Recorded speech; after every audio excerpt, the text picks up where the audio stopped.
Welcome to the AI Hustle Podcast, the podcast where we break down the latest in AI news, tools, and interview experts helping you hustle and do more using AI. If you've been following the podcast for a while, you'll know that over the last 6 months, I've been working on a stealth AI startup. Of the hundreds of projects I've covered, this is the one that I believe has the greatest potential. So today I'm excited to announce AIBox. AIBox is a no-code AI app building platform paired with the App Store for AI that lets you monetize your AI tools. The platform lets you build apps by linking together AI models like ChatGPT, Midjourney, and 11 Labs. Eventually will integrate with software like Gmail, Trello, and Salesforce, so you can use AI to automate every function in your organization.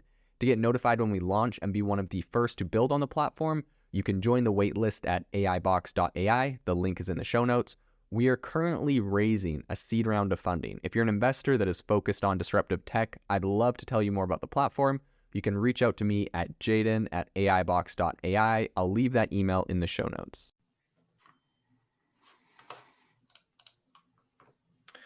Welcome to the Chat GPT podcast. I'm your host, Jaden Schaefer. On the podcast with me today, we are joined by Matthew Iversen, the CEO of AppRabbit, and also PromptBox, the AI prompt saving company. Today on the podcast, we are going to be talking about what is happening in AI today, some big news out of Japan, some big legal decisions they've made, a 1 trillion model, token model just got open sourced, the biggest yet, and the implications that's going to have. So a lot of really cool stuff. And thanks for jumping on the podcast with us today, Matt. Yeah, of course. I'm pumped. What's going on in Japan? Yeah, so I think one of the biggest pieces of news that we're seeing is that Japan, and actually, I know this is going to be controversial for a lot of people in a lot of industries. I think this was a good play, but essentially what's happening is in Japan, they made a rather surprising move where essentially they said they're not going to enforce any copyright data on anything that is used in AI training, aka AI in Japan can go and grab any content, any images, any video, and make whatever they want, and there's no copyright issue there. So, of course, the number one people that are complaining about this are like artists. And I mean, it's understandable, right? You like go and spend like 10 years making a portfolio of art, AI sucks it up and then can reproduce it. So those people are obviously complaining. What's your take on it? Yeah, I understand the whole artist thing. It kind of sucks for them because it's like their entire belief system and like who they are is kind of rooted in that, and then AI just comes and like literally twists it. I see a lot of that in like Discord, like, hey, you can't use that. That's my art. Or even as when I was trying to get influencers to promote PromptBox, a lot of them would have like problems with like, I'm like, hey, show them like a cool prompt. They're like, I can't like do this picture or that prompt because like it doesn't belong to me. And like that type of ownership just is totally foreign to me. I'm like, because as an entrepreneur, I see a good ad, I literally screenshot it and I send it to my designer and I say, copy this. Right. Or like if I Right. see like good copywriting, I like copy the email. I'm like, ChatGPT, just like write this, but for me. It's like Right. copying is like, and stealing is like kind of the name of the game in entrepreneurship. I think a lot in science. And so in art, it's like frowned upon and like disgraceful. So You know, I it's get it. it's it's definitely like that with software too. I know, having done a number of software projects, and it sounds bad to say stealing, but literally it's like, okay, we got to design an account page. I'm like, okay, what does like Google do for their account page? What is like, I go look at like 10 other software, like what do they do for their account page? And then I like screenshot them and I make some sort of like similar thing. I'm like, this looks like industry standard.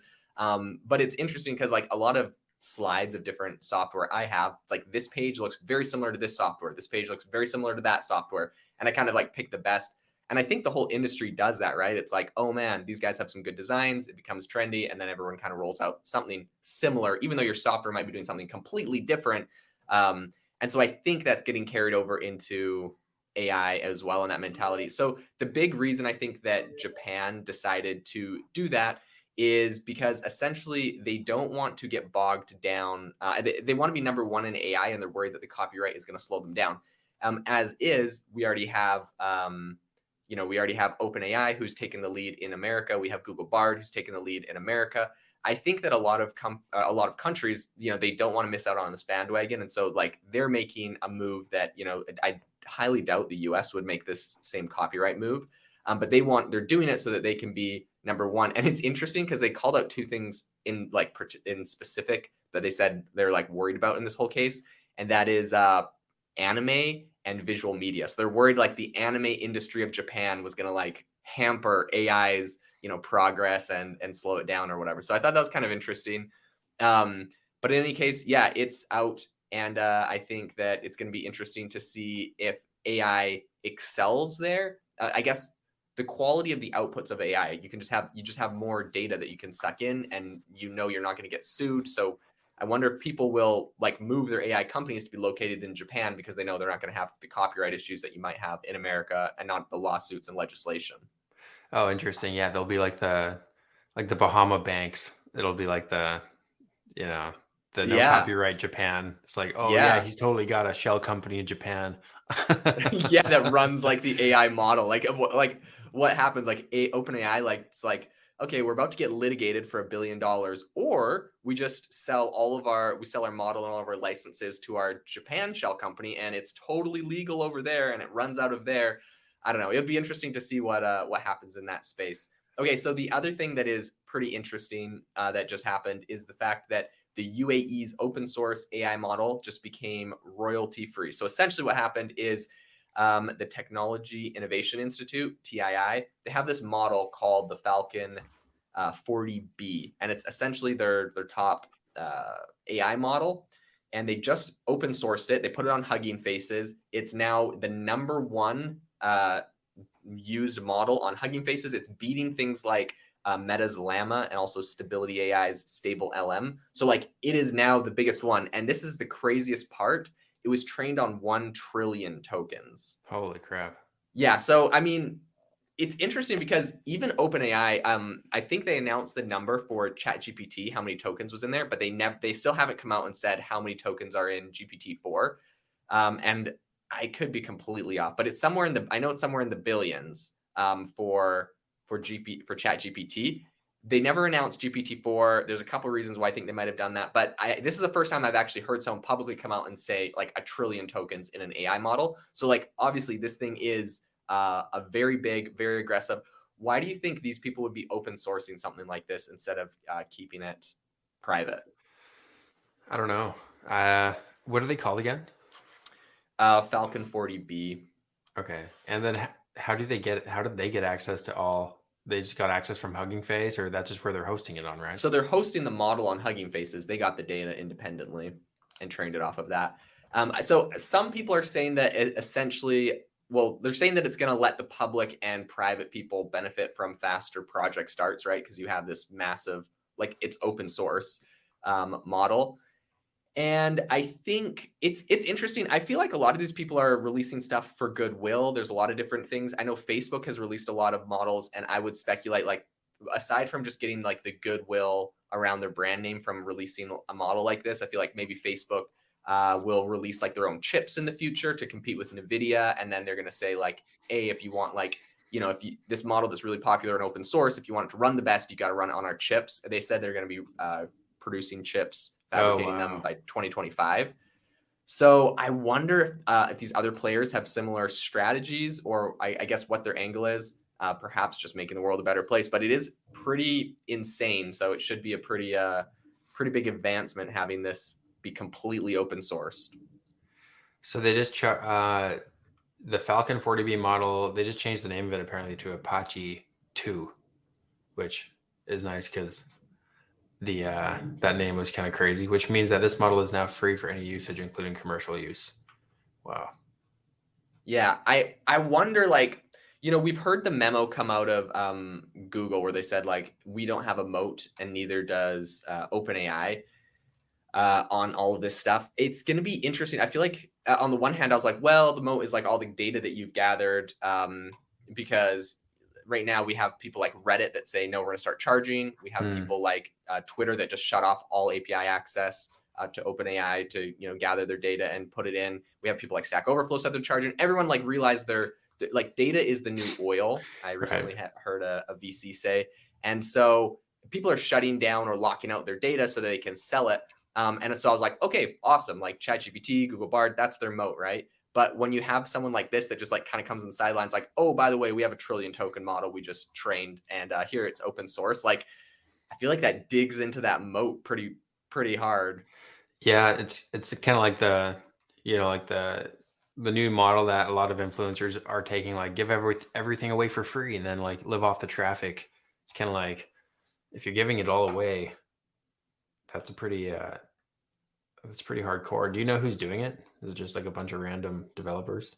The Technology Innovation Institute, which it comes out of the United Arab Emirates. Oh yeah. Um, I'm not sure if that's from their sovereign wealth fund. So like if it's like the country that created it, or if that's uh, just one of their institutions there. But it's interesting because it's not in the States, and I feel like I'm starting to see, right, with this news from Japan, with this move out of the UAE, we're starting to see like other countries that are actually creating some of this really powerful technology. And I know that this might sound crazy, but think about this for a second. Let's say you're a competitor to, I could see Google and Microsoft doing this perhaps, but like let's say you're a competitor to one of those companies and you see like all the market share that OpenAI and Microsoft are pulling up. Like, wouldn't you imagine if you had the ability? So maybe this is Facebook's play.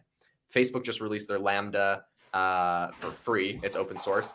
Maybe they see all of the like traffic, headlines, and progress and money that Microsoft and Google are making from Bard and OpenAI, and maybe they're releasing theirs for free, almost as like a slap in the face to those guys. They're not necessarily competing in that arena, but they're like, oh, you guys are going to charge like an arm and a leg for this? Okay, here it is, open source, free for everyone.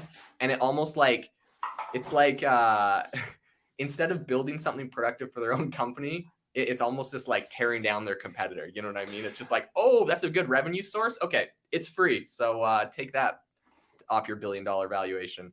Yeah. I wouldn't put it past Zuck or some of these other guys to pull moves like that explicitly for that reason. Well, that'd be crazy. And then all the people back them and they're like, this is how it's supposed to be. It's supposed Right, to be right, free. right, exactly. It'd be interesting to build a company that like just rips another one down and then the other company just has to like pretty much buy you. That'd be like an infinite money glitch though, because you could just do Well, it again and again. yeah, and no, it's interesting. I mean, we've definitely seen it in software before. And then there's also the whole model where a big one, like for example, Facebook might release something completely free. It's hard. Once you do an open source, you can't get it back. It's out in the public, so it's gone. But I mean, you see things like Amazon, for example, got sued for antitrust reasons because they dropped the price of like diapers to super cheap. I guess it was back in the days when diapers.com was their big competitor. Diapers.com goes out of business because they can't compete with the super cheap prices of diapers on Amazon, and then Amazon just puts it back to normal prices because they can afford it. So anti-competitive practices like that, it'd be interesting to see if that's happening in the software. But with open source, it's kind of hard to make that claim because they really did give it away for free. It's like it'd be the equivalent of giving away an unlimited free diaper subscription. Like they just get it. It's just free. So aside from hosting or whatever. So it's Yeah. kind of interesting. Huh, that is crazy. Okay, so something else that recently came out, and this is something I personally have been skeptical about, but maybe it's just me. Instacart recently, they just released an AI, what they call AI shopping buddy. And if you know Instacart, they've been kind of like on the cutting edge, I guess, or they've had some pretty deep partnerships with OpenAI from like the very beginning. I believe they're like one of the first plugins that launched on GPT-4. And even before that, I think they actually got access to GPT-4 before anybody else on their app to help with like shopping. For you, have you ever? Well, first off, are you a customer of Instacart? Have you ever used a product like that for like shopping or anything? So my wife does, yeah, and we order pretty much everything. Like we hardly go to the store at all for anything Okay. at this point. So Instacart, they plug into like a bunch of different stores, right? Yeah. Yeah, I So believe it's yeah, kind of like the Uber for shopping. So do you use Instacart or do you use something else? I think we use Instacart unless like for example, if you order something from like Walmart or Target, is that Instacart or is that like their own in-house thing? That's a good question.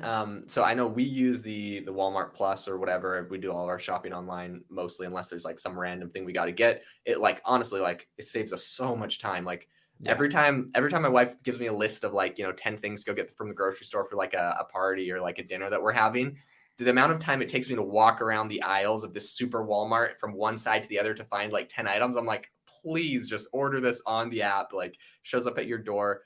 So I know that for Walmart, they have in-store shoppers that are Walmart associates gathering it, but I think the delivery they still might have outsourced to Instacart or other platforms because the way that they like ask for a tip and they do things that are like that, I think that they might be outsourcing the delivery. So I think it possibly is still Instacart fulfilling that, while it might be Walmart inside anyways. But the thing that they've just integrated inside of Instacart itself is a new AI search tool called Ask Instacart. It's just ChatGPT pretty much. And pretty much what it is doing is it is helping customers by providing personalized recommendations for their shopping questions, which means product recommendation, info on food prep, dietary considerations, that kind of stuff. Hmm. Here's my thing, and maybe GPT-4 solved this. But like when ChatGPT first came out, there was like this whole thing where it's like, oh yeah, like get it to like write you a recipe for anything you want. And then it was like, oh my gosh, wouldn't that be crazy if that was integrated into Instacart? You like get a recipe and then it plugs in and then it goes buys all the stuff for you. Right. So we were testing it out and I was like, yay, give me a recipe for cookies. And like if you made the recipes it gave you, it was like horrible. Like it Really? was just wrong. It was just like completely wrong. And so possibly you know, possibly GPT-4 solved this, but I'm still skeptical of like AI specifically in food prep when it's asking you about like product recommendations and all that kind of stuff. Maybe product recommendations would be better, or shopping questions. So maybe just like a chat bot thing that they have in there would be better. But like when it comes to the specific recipes, and that integration, which I feel like they've been trying to do with a lot of the Instacart stuff, I feel like it's really sketchy. And I've seen like blogs and stuff where people are making the food and it's like bad, but maybe got fixed in GPT-4. So I don't know.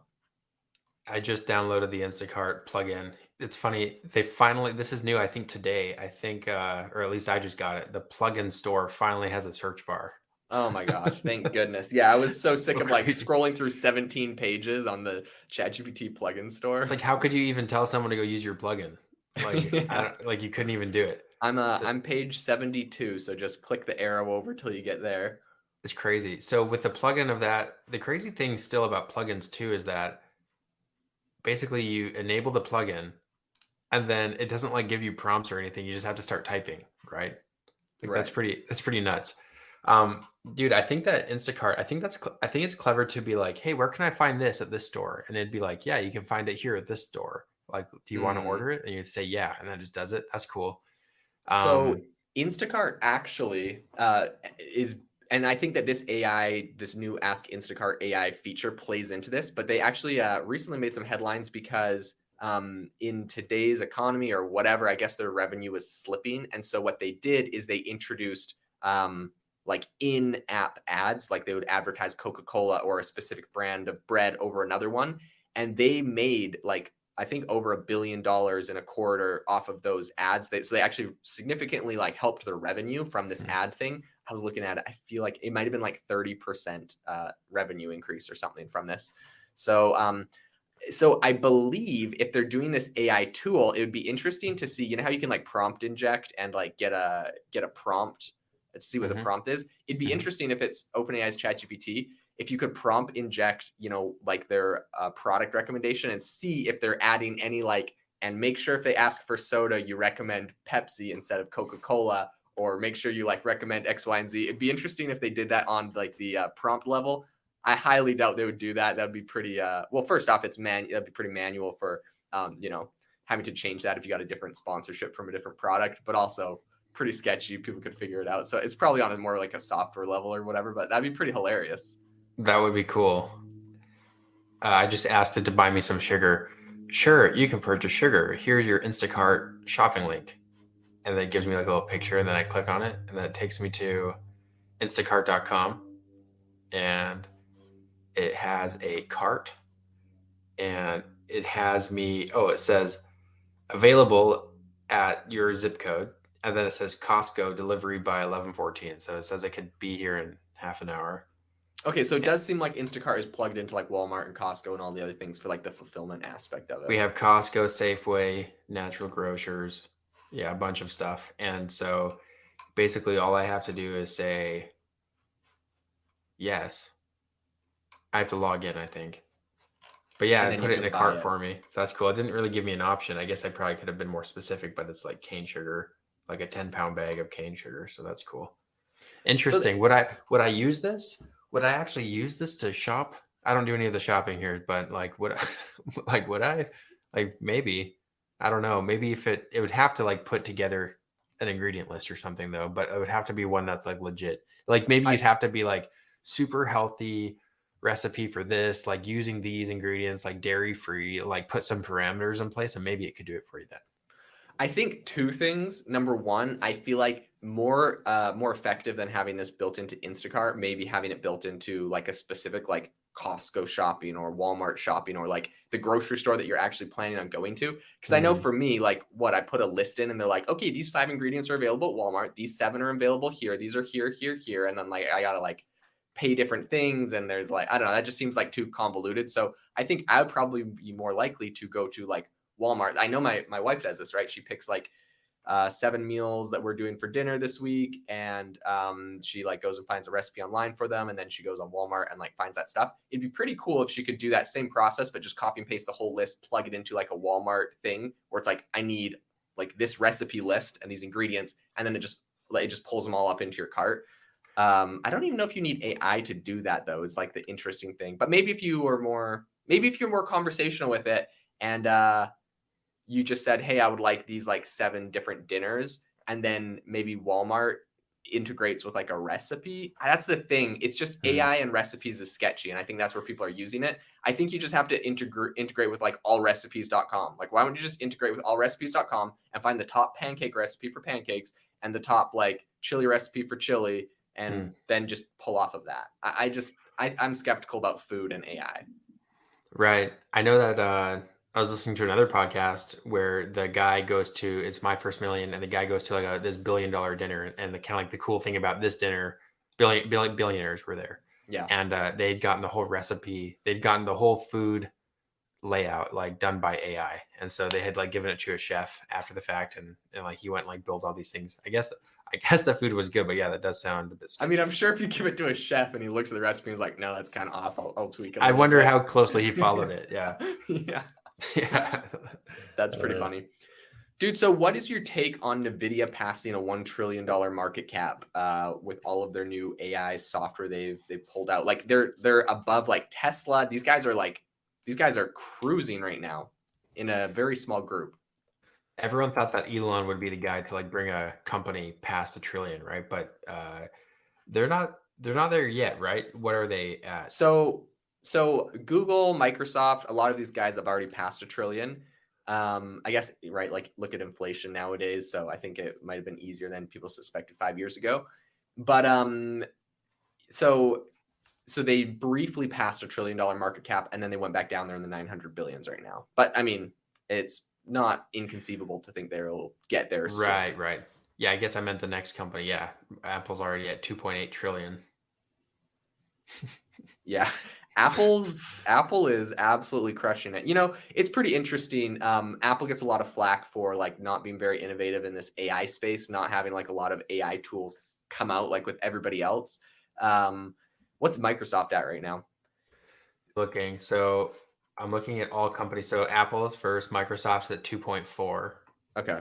then Alphabet's at 1.5, Amazon's at 1.2, and then Nvidia is at 0.93. So Nvidia is the next on It's the list. it's getting close. Yeah. And it's interesting because it's not a company that 5 years ago, if you would have asked people like what will be the next $1 trillion company, I guarantee Nvidia was not going to make that list. It was just like, and this is the other interesting thing. People literally said Nvidia was in trouble circa like 6 months ago because right at the end of the pandemic, people stopped buying as many gaming PCs because, during the pandemic, everyone was just going crazy on tech. Everyone was cooped up, right? So like gaming stuff was going crazy. Um, Nvidia tech was just like selling out for gamers. So anyways, after the pandemic, that slowed down. And then also Nvidia made a ton of money during the whole crypto boom because all of the crypto miners were running on Nvidia tech and and all their GPUs and all that. So with like crypto winter and the pandemic being over, so less gaming stuff, people literally were like, and actually the CEO of Nvidia said like we overproduce GPUs. We're gonna have to sell them at like Hmm. he might have said like lower cost or below cost. It wasn't good. Like the situation for Nvidia wasn't looking good. And then all of a sudden we have AI come up and it literally saved them because in that first quarter this year, um, where they were supposed to kind of take a bit of a dump, they just got lit on fire by everyone buying their GPUs for AI model training. Yeah, NVIDIA's always been a little bit ahead of the curve. I learned about them from, well, a couple stuff, and a couple podcasts. And I also looked them up after the fact. But like NVIDIA, they've always kind of planned for like the long game, and they've kind of like as soon as competition starts coming up onto them, they kind of like leave the thing they were focused on. They move on to like something that'll be future proof. Like I know the AI stuff, the fact that they're able to embrace it so easily was like due to like some hardcore strategy that they implemented. Yeah, Um, yeah, yeah, they're yeah, very forward thinking company, I think, and that is an interesting strategy. So here's what I'm seeing though is a lot of other people like see this gold rush for AI and for AI chips in general and are like, okay, sweet, we're going to build the chips. I feel like Nvidia has a pretty solid lead. I wonder if how long it will last though. But the thing is, like Facebook announced they're going to come up with their chips in 2025, but like they got to go build a manufacturing hub. Like that's 2025. That's in like a year and a half, right? Or maybe more, maybe 2 years. So like 2 years of like AI explosive growth, everything being built on NVIDIA. It's gonna be hard for someone like even Facebook to catch up to that. Um, like that's gonna be insane. That is no, an insane you lead. know what's gonna put Nvidia in trouble? There's one thing, there's one glaring thing that could really sink their ship. Oh no. Like if China decides that it's time, for the island to go down, that's Is when, that where they're all based? Are they headquartered out of Taiwan? yeah, Ooh. they're like 100% Taiwan. So, Ooh. and like that's so contentious. So if Taiwan goes down, pretty much it's like equivalent to like the U.S. not having oil anymore. Like we can't build computers, we can't build phones, we can't do anything And if NVIDIA. the thing about that is it's not very far fetched because we just passed an act where we're not giving them certain like silicone chips and stuff. So what? They're like, okay, sweet, we'll just seize the Nvidia factories, and now we own the trillion-dollar company. And like, are we gonna stop buying Nvidia GPUs that are the most highly contested thing at the pinnacle of this like AI gold rush? Oof, that's gonna be a tough decision. There's so Do much you money involved. Like so much money involved? the Ukraine, like after seeing what's going on with the Ukraine, it's like, you know how easy it'd be for like some conspirators like in different countries to like send people over to like destroy Taiwan and then blame it on China, or maybe China actually does it, or Russia, or we do it because they did something to us, or like whatever. Like it could easily be like knocked down. And it's been like in the news so much, like China circling with boats and planes, and we're like, Yeah, hey, that don't that could touch be me. massive. I wonder what sort of a blip that an invasion on Taiwan would have on like the entire AI industry in general. That would be insane. One thing I will say that is interesting is, of course, the U.S. recently passed the CHIPS Act to start manufacturing chips here in the U.S. I think that's a pretty like one thing people have like credited the Biden administration is doing well. Um, and I think what's interesting is even here in Arizona where I live, I know we're kind of like a chip place. We're not big on like software tech companies, but we have a lot of chip manufacturing. Intel's been here for like 20 years, I think. And Taiwan Semiconductor Company, TSI, wait, whatever, is building a bunch of, I think they have one headquarters and they're building another one here in Arizona. And so like a ton of people I know are working for like chip manufacturing and with Taiwan Semiconductors and also with Intel, more so when I lived back in Mesa. But yeah, it is a popular thing. So I do know that like we are starting to onshore some stuff here to the US. I think that's going to be pretty critical moving forward. And so I wonder if we're going to see a move like that from NVIDIA. I think they'd be foolish not to like start thinking of those options. Yeah, isn't Evan O'Leary is doing something where he's bringing factories here. Was it for chips? I forget I'm if not it sure. was. I think under the past administration, under the Trump administration, they were more focused on like just bringing manufacturing from China or other places to the US. And now maybe it's more just like chip fabrications and that kind of stuff. So yeah, I'd be curious on that as well. He wants to do semiconductors. Oh, there you go. So yeah, he So sees the gold rush. yeah, he's trying to like bring that to the US, and yeah, maybe he counts on Taiwan not being around forever.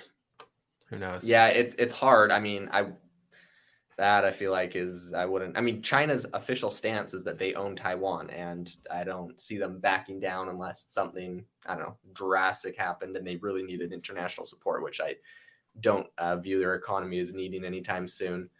Okay, one other interesting thing I want to bring up with you, and I'd love to get your feedback on where you see this, how you see this impacting the industry as a whole. So recently, an AI model was trained and used to discover a new antibiotic that kills a super bug that previously they had no like remedy for. So I believe like 80% of people that caught this super bug died from it, and so there was no cure for it. It had right super bugs essentially like there's an antibiotic, and the super bug then becomes resilient to the antibiotic.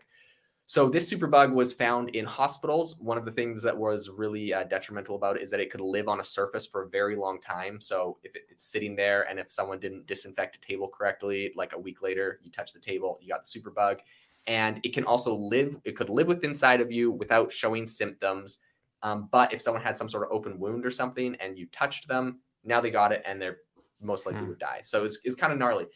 What they ended up doing is they trained an AI where they gave it like a giant list of like chemical compounds, and it's like and its responses to like antibiotics, and then also like I think some things with some super bugs and like what they were resilient to. They fed like all of this data in, they trained a model.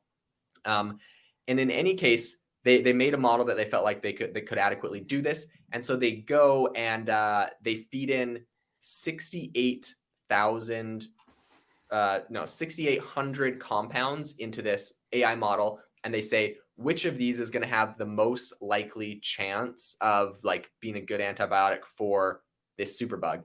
And so the AI model ran through 6,800, and it came up with a list of about 200 that said these are highly likely. They took those 200 to the lab, tested them, found nine of them that were seemed pretty viable. Used them on a mouse that they like injected with the superbug or whatever. And I think most of those nine actually worked, but one of them in particular worked super well. So that's like the new one they're going to use. But it was like apparently the way that this new compound affects this superbug is in a way that was not previously understood to science. Like it wasn't the common way we create antibiotics for superbugs, and that's what they were Hmm. so surprised about by it. Anyways, what are your thoughts on where you see this going in medicine? Well, I think that maybe I'm a little bit of a conspiracy nut when it comes to like the pharmaceutical companies, but I think there's so much like withheld from the public, especially like surrounding cancer and like all that kind of stuff. And so I think a lot of people are probably tempted to be like, AI is gonna like solve cancer. And I would be tempted to say that kind of thing too, where it's like AI is just gonna solve like, this is like part of like living in utopia, like when AI hits the singularity and like we all have like perfect health because we have AI hooked up to like our glucose monitors, like in our skin. And it's like telling us what we should and shouldn't eat. And like we live forever. I think the problem is there's so much corruption and censorship around like that area that I don't like, for example, I think if we did have the cure for like certain diseases, I almost wonder if like a company like OpenAI or even the internet in general has like enough censored material on it where you wouldn't be able to like, it seems like it would be something that's relatively easy for AI to find out the cure for cancer if it like had the information available to it. That's why I love these open source projects. A lot of potential there. So yeah, I No, think that's an interesting concept, because I do think it's like conspiracy theory or not. Obviously, pharmaceutical companies are motivated by profit, and so if they find it's interesting because I think what here's an optimistic take on this, because you're 100% right. pharmaceutical companies motivated by profit. If they feel like it's going to decrease their profit, why would they do it now? And I think like withholding information, all that kind of stuff, like don't put it past them, because obviously there's been pharmaceutical companies and pharmaceutical executives that have gone to prison Oh yeah, for, sued into the billions. yeah, Yeah. for all sorts of things. I mean, Johnson and Johnson knew that their baby powder was giving babies cancer and continued to sell it because it made a lot of money. And now they're one of the top. They were one of the top COVID vaccines. So Pfizer obviously, has one of the largest lawsuits in the world. yeah, draw your own conclusions. It's not a conspiracy theory. It's just like legal Yeah. matters. And so, anyways, here's an optimistic spin on it, though. Google previously had the technology that ChatGPT and OpenAI has and did not release it on like what's now Bard or their Google search because it would cannibalize their search industry. They've been sitting on this thing for 2 years. Mm, They wrote the transformer model paper that OpenAI used and launched it. And it wasn't until OpenAI launched ChatGPT, got all of their investors in a frenzy and forced them to create Google Bard that they actually launched it. And so I think with especially like you're talking with these open source models and with this technology and with something like this like antibiotic that kills superbugs, when some of these smaller therapeutic companies are coming up with these solutions, the big guys are number one going to try to buy them up, but also if they don't, it's going to force them to use the same methods and release the same product. So I actually think that even though I do believe a lot of pharmaceutical companies are corrupt, I think that with open source models and with the amount of like advancements we can make, they will be forced to toe the line and to make products that cannibalize other, the radiation treatments for cancer and all of that chemotherapy makes insane amounts of money. Of course, I have family members directly impacted by this through my whole life. And I have family members that have used different alternative solutions to chemotherapy that have seen success. And so I do believe there's a lot out there that people are not seeing, but I do believe that with open source models, even corrupt organizations will be forced to come up with some of these products, yeah, cannibalize their own business. I think so too. I think they're gonna have to. It's kind of like gas. The gas industry kind of has to like embrace electric. Like they kind of have to, as Mm-hmm. far as cars go. It's like we're kind of forcing their hands. They kind of have to get like ahead of the curve instead of. Exactly. So this is the exact same thing we've seen with Tesla, right? Like in the 90s, there was electric car companies. In fact, Yeah. one of the early electric car models, it was essentially like a golf cart because cars were slow back then. But in like I think the 30s, there was an electric car that like came out. So electric car technology isn't something that was like incredibly new, but a lot of patents, a lot of electric car companies were just literally bought out by gas powered car companies. They would just shelve it. They would just like lock down the patents so no one could use it. And it wasn't until Tesla came out with a very viable product that started to get some mass market interest that every gas powered car company that previously was, shutting the stuff down or even doing corrupt things, right? Like there's corruption. And like undisputable, not conspiracy theory. Look at Volkswagen and their whole like Dieselgate, right? They literally built a device into their car to trick regulators. So when they put it on the emissions testing machine, it gave a different amount of emissions than when it was driving, like just blatant fraud. And of course, it was a rogue engineer that did that made their company billions of dollars. What a kind rogue engineer. But like obviously there's corruption there when there's money to be made. But when a company came out with the actual product, that cannibalized perhaps their car sales because now they have to upscale and change their factories and change how they do everything and spend a ton of money on R&D, which they don't want to do. But as soon as Tesla did that, every single electric car company or every single car company now is announcing electric cars and coming out with electric car options. Volkswagen's like, we're going to be 100% electric in a certain amount of years. So it's going to be the same thing with, I believe, with pharmaceuticals and other industries as well. Yep. Yeah. And AI hopefully just like kicks the crap out of all these big guys and lets like the smaller companies like disrupt as they should. Disruption is so good. It's so healthy. Like get the monopolies out and get these small guys curing cancer. Let's do it. Yeah, it'd be incredible. Okay, so of course that's one area that we see it like positively impacting, I say medicine, but there's another area in health that I want to pick your brain about, and I want to get what your opinion is on this because I know we've talked about like Neuralink and a bunch of different like things like that, and like what the potential they could have in the future is. But there is a company that recently, or some researchers that recently came out with like an active prototype in like a human trial, and they solved the problem. Essentially, there's a man that's paralyzed from the waist down. He got in a motorcycle accident, had damage to his spine, paralyzed from the waist down for the last 20 years. So this isn't something new. And they invented, or they got a device embedded in his brain using AI, and he can now walk again with a walker. Like walk, his feet walk. I'll explain how it works, but I'd love to get Whoa. your I'd love to get your feedback on this. So Whoa. essentially, what they do is, I think it was out of Switzerland, and I believe the patient is from France. But essentially, they put a chip in his brain, the same as Neuralink, right? Same tech, and there's a few different types of technologies for this. But anyways, chip in the brain measures his the brain pulses when he thinks a thought. They run that through an AI that, like, if you really got to go listen to our people got to go listen to our AI mind reading podcast episode that dives into more detail with this. But like, if you don't know, AI can read your mind.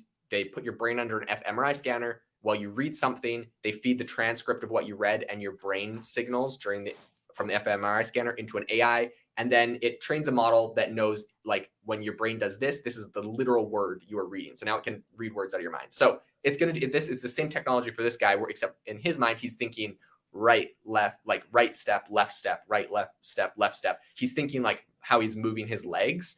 And it has that transmitting to, he has to wear a backpack with a full computer running the AI Whoa. model on there that's transcoding this. And then, so the signal goes from that to the AI model in his backpack. Cyborg.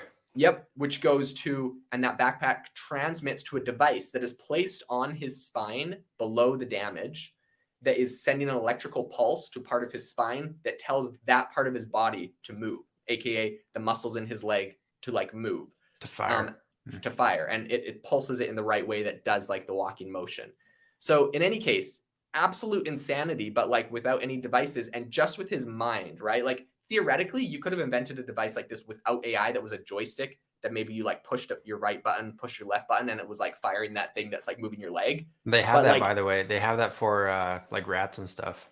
okay, yeah, so you could have something like that, but now we've taken it completely out, and it's just purely your mind, which is like what we're doing every day. And people are like, oh well, he's got to think about every single step. It's like, yeah, technically we had to think about every step until it just became automated, and it's like, so you just have these motor skills you do without thinking about them, and it's gonna become the exact same thing. Here's the crazy thing: they took him off the device, and he can still shuffle. Ooh. Like it's like bringing his like muscles and his body like back, and his muscle memory back. Not as good as with on the device. But anyways, what's your take on things like Neuralink? Are you going to get one of these chips in your brain? Yes, I'm gonna get one, and I'm gonna give, I'm gonna be able to charge people to take a controller and be able to like run me around with a GoPro on my head. Dude, is it weird that my mind just went there? Like, people are gonna like sign up for like this twisted, like, TV show. Like, it'll be on Netflix, and it'll be like, the human video game, and you'll just be able to like run a dude around. You know how they do it with animals Oh is man. they put chips in mice, and basically, when you're falling forward and you like take a step to like stop yourself from falling because Hmm. you get like that vertigo feeling. That's Hmm. basically what they tell the brain of these animals to do. So they initiate the feeling of them falling forward, so they take steps in that direction, and that's how they control these animals. So they do it with moths, I think, and they also do it with which, like, how do you get a chip that small? Now I think about it, but they do it with rats. So if you're falling to the left or falling to the right, you step in that direction, and so that's Interesting how they how they control it. control It's it. essentially like a video game. So that's crazy. Dude. So And that's crazy. yeah. I don't think it's crazy that your mind goes there, because I think it brings up a very important issue, which is, if these things are connected to the internet, right? If they have to do like software updates, I would assume they're going to be, then that means they're hackable. Like, what happens when there's a 0-day exploit on a Neuralink chip? And I think this is relevant because Neuralink just got FDA approval to have human trials. So like, Yep. it's happening. It's not going to not happen. Like, what happens when there is a 0-day exploit on everyone's Neuralink chip and it's now hackable? Like, what could Yeah. you do? What could you really do? Because Neuralink isn't necessarily having that electrical pulsar in your spine that like makes you walk or move your arm or something. Um, Right. what Like, yeah, could what you? would that do? You could perhaps capture someone's thoughts, like Yeah. record a transcript of their thoughts. Or maybe you could talk. Maybe this is a new way of communication. Maybe they could talk to them directly. And the Or I way guess of it's only it's. marketing. I guess you're thinking is read only though, right? Like for the most Yeah, part. read only. Yeah, I would assume. Yeah. Yeah, so, like, the marketing stuff, right? I think you mentioned before that, like, Facebook has these, like, in their headsets, in their VR stuff, they're putting these scanners that can read your brain waves, and then, like, that'll make the algorithms better, Yeah. live real-time feedback of what you're thinking as you watch something. I mean, that's insane. Or think about this. Think about a company like or a country like China. And I mean, like, come on, I'm sure the US government's got all sorts of agencies that would love to get their fingers in everyone's brains too. But like, let's think of a company like or a country like China gets everyone on Neuralink and just has a live feed of every thought you're thinking every day. Dude, that's crazy. So this is like the hive mind. And dude, what if they actually, as babies, they put like these chips on them, and then they like switch them out when they're older and stuff. So it just like becomes like almost like regular like vaccines became, and then you can control them. And then one day, uh, it turns into like a movie. One day, everyone just like stands up and like walks outside and like gets on board the planes to like invade America. You know, that they all have AI like supercomputers controlling them perfectly, and they become super soldiers. Basically, everyone from China is Captain America, and they come over here and they kick the crap out of us as robots. Okay, something that's funny, but something you said did bring up an interesting concept in my mind, and that is right now all of these chips what they're doing is they're doing and they're integrating AI. They're read only, right? Like they've transcoded your thoughts and they can read that, but they can't write thoughts into your brain. But you brought something up interesting with the moths and the rats that is making me think about like what does that look like and how do they write into your brain? And I think one of those things is not literal words. It's not a spoken voice, perhaps in your ear or like your subconscious mind pops up with something, but maybe it's a feeling. So if they can make you feel like vertigo or like dizzy for like firing in your brain. I don't have any doubt that that would work. So what if China has chips in everybody. I'm trying to think of like a realistic thing. Like this isn't far fetched. China has chips in everyone's brain, reads every thought, but every time you think like freedom is good, it gives you a sense of vertigo. You just start feeling sick, and you're like, ugh. Like that would be a very easy way to do right into people's brains. That'd be a very like easy way to. It's just like the feeling, like you feel sick. You're gonna have negative associations. I know, like this is such a funny story. When I was a kid, I read some sort of book, and it was about like the Amazon and the gum tree, and I don't know if they eat the gum from the gum tree or that was just in my mind. I heard that anyway. So all of a sudden, I had this idea that like out in my backyard, there's all these pine trees, and there's this tons of sap that just like pours down them. And I'm like, oh, the sap from these pine trees is like gum because I read this book about a gum tree. Hmm. Anyways, so like I like took a huge gob of sap and I started chewing on it. It got stuck in like all over all of my teeth. Was not the glamorous gum tree experience I was expecting. I wonder how old I was at this point. Anyways, I like couldn't get this like sap out of my teeth. I tried eating like cornbread, couldn't get it out of my teeth.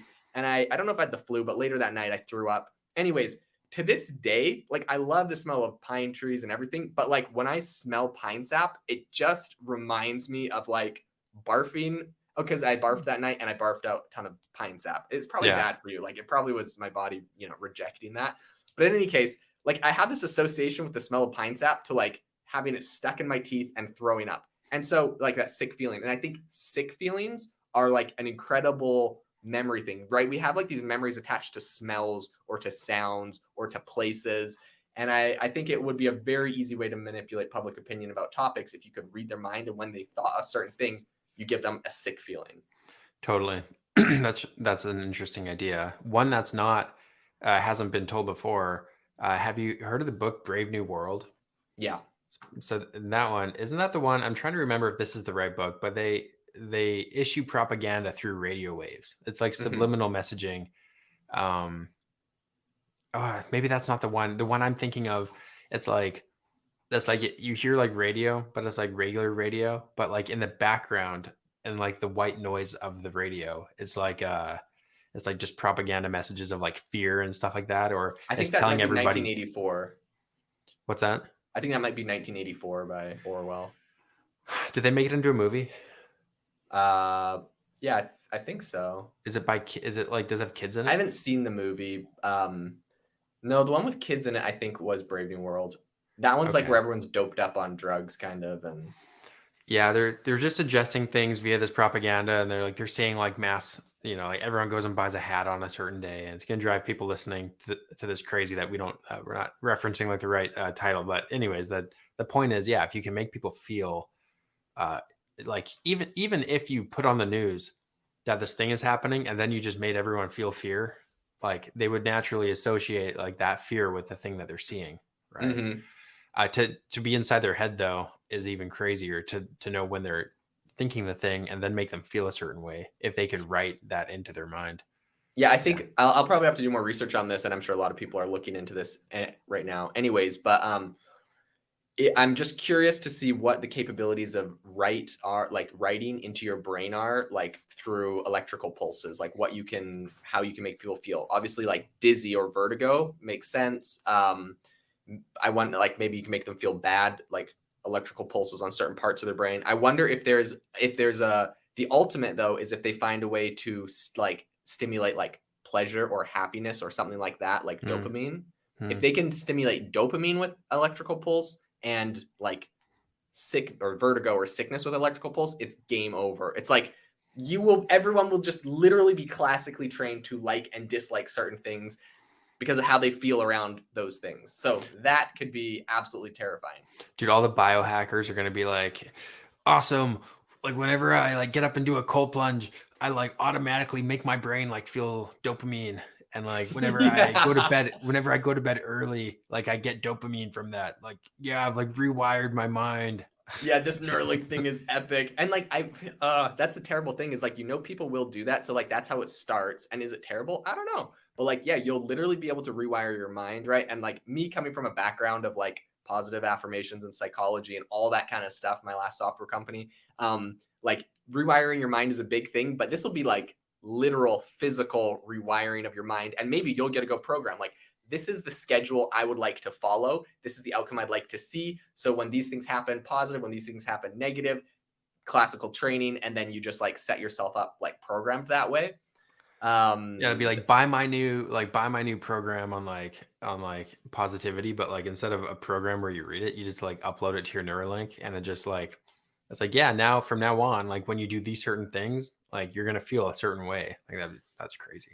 Dude, it's gonna be like how all of the Instagram influencers they sell like presets for your photos. Yeah. You're gonna buy like a psychology preset. It's like this is like Alec Hermosi's mentality preset where like he has his brain tuned to be just like this, and this is how he's achieving his results. And you're like click download, and then you like expect to achieve the same results Yeah, because you have the preset. you start growing like long black hair and looking into the camera to get jacked. Everyone's Oh building man. $100 million businesses all of a sudden. It's like what? Yeah, that'll be crazy. Okay, Matt. Well, thank you so much for coming on the podcast. We better wrap this thing up, but as always, super insightful conversations. If people want to follow Matt, go check out Promptbox and check out App Rabbit if you are looking to build your own custom app. I am Jaden Schaefer. Make sure to join the link in the description to join our community online and also get our weekly newsletter and stay up to date on the waitlist for some exciting software we are going to be launching soon. Thanks so much and have a great day. If you are looking for an innovative and creative community of people using ChatGPT, you need to join our ChatGPT creators community. I'll drop a link in the description to this podcast. We'd love to see you there where we share tips and tricks of what is working in ChatGPT. It's a lot easier than a podcast as you can see screenshots, you can share and comment on things that are currently working. So if this sounds interesting to you, check out the link in the comment. We'd love to have you in the community. Thanks for tuning in to the AI Hustle podcast. If you could do us a massive favor, we would really, really appreciate it if you could leave us a review wherever you get your podcasts. This helps people find the podcast. It helps people know this is a good place to go. And we would really, really appreciate it as it helps us continue to bring on incredible guests and share incredible content for you to listen to.